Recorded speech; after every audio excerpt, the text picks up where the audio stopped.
جی بسم اللہ الرحمن الرحیم جی۔ آج کافی عرصے کے بعد تقریباً 8.5 ماہ کے بعد میں اور رائے ظہور صاحب ہماری واپسی ہوئی ہے اپنے حلقے کے اندر، اور ان 9 ماہ کے اندر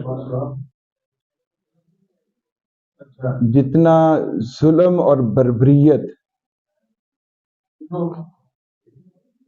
پاکستان تحریک انصاف کے ساتھ، ان کے ورکر کے ساتھ، عمران خان کے چاہنے والوں کے ساتھ جتنا ظلم، جبر اور تشدد ہوا ہے، یہ پاکستان کی تاریخ میں اس طرح کبھی بھی نہیں ہوا۔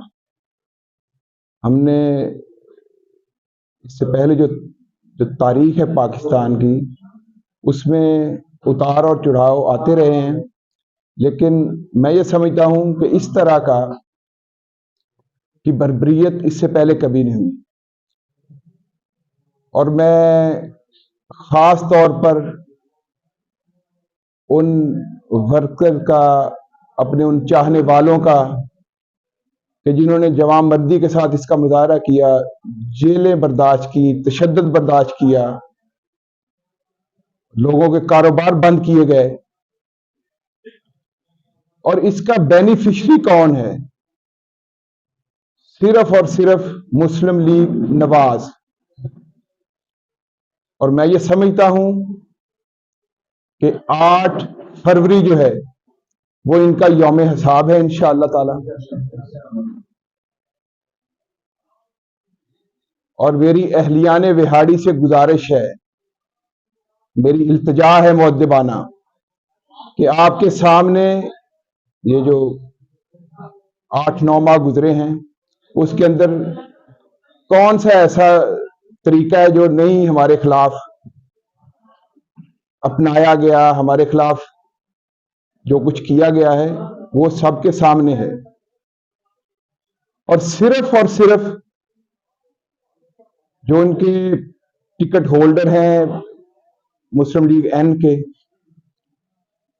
یہ ان کی خواہش کے اوپر پولیس کو اور پوری ایڈمنسٹریشن کو استعمال کیا گیا ہے۔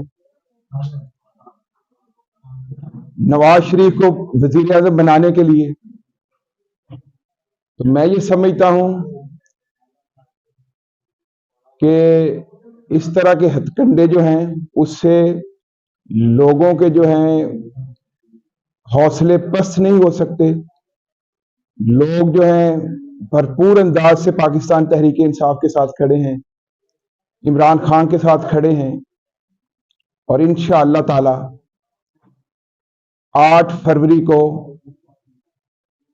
یہ جو ظلم کیا گیا ہے اس کے حساب کا دن ہوگا، اور پاکستان تحریک انصاف کے جو نامزد امیدواران ہیں وہ بھاری اکثریت سے کامیاب ہوگے، اور انشاءاللہ تعالی پاکستان حقیقی معنوں میں جو ایک حقیقی آزادی ہے اس کی جانب بڑھے گا۔ شکریہ جی۔